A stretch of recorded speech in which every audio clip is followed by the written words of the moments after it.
This will either make you hopeful or extremely irritated. Listen to the full version on the official dinarreport.com website and become our supporter on Patreon. Notes from the Field by James Hickman, Simon Black, May 29, 2025. Germany's Iron Chancellor, Otto von Bismarck, didn't pass the world's first modern social security system out of the kindness of his heart.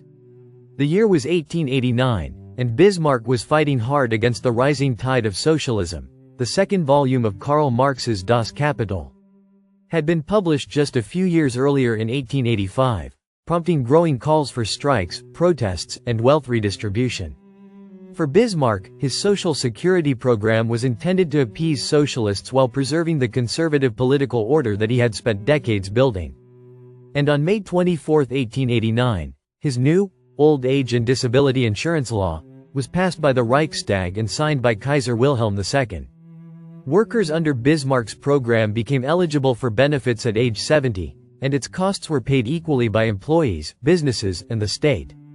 It also had its intended effect. Support for Germany's Unified Socialist Party fell dramatically after the law was passed, and it became the leading blueprint for similar programs around the world.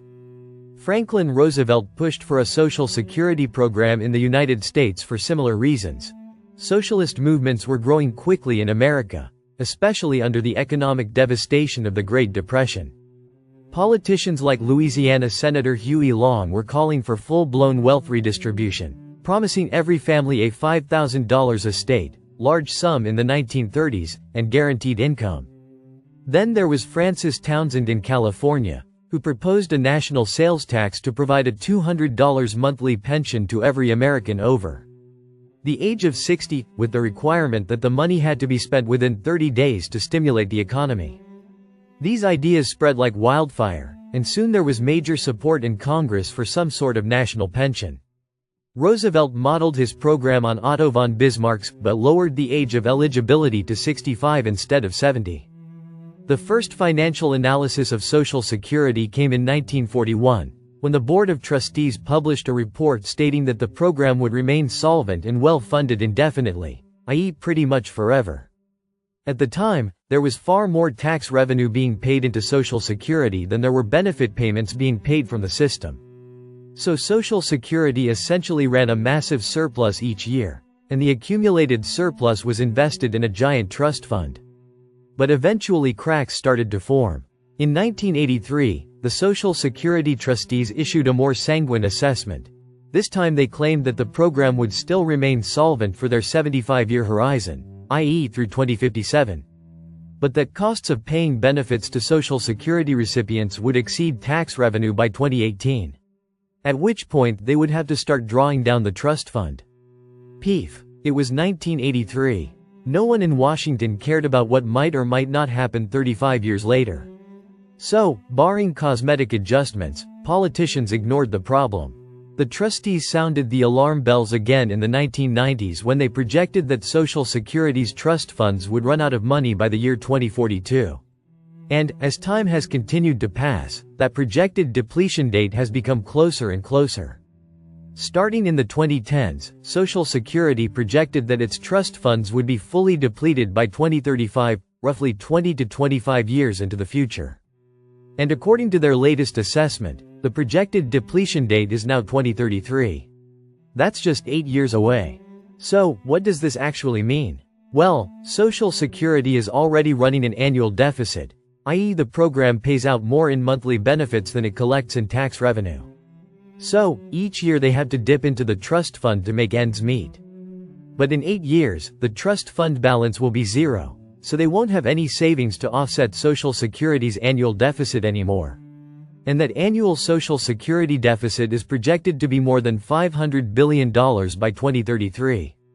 There will essentially be two options at that point: either 1. The federal government will pick up the tab, essentially adding $500 billion per year to the U.S. budget deficit, or 2. Social Security beneficiaries will have to take an immediate cut to their benefits.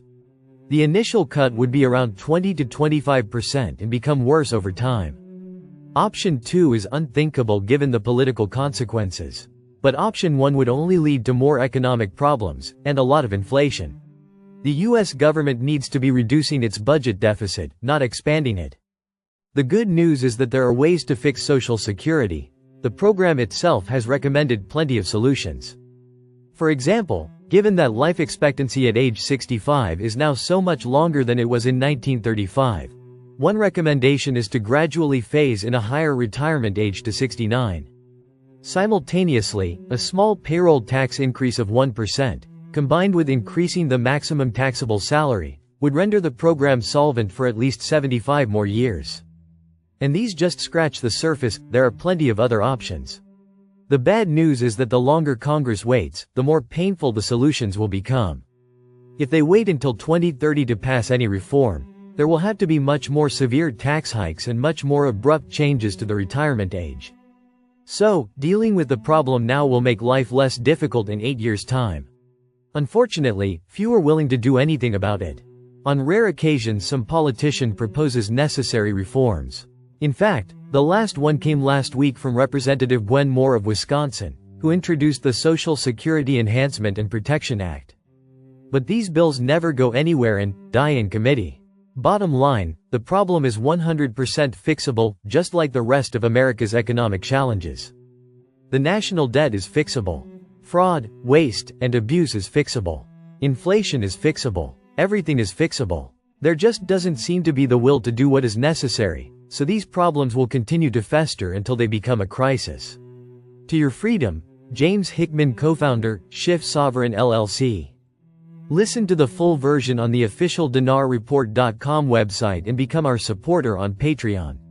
Source: dinarrecaps.com.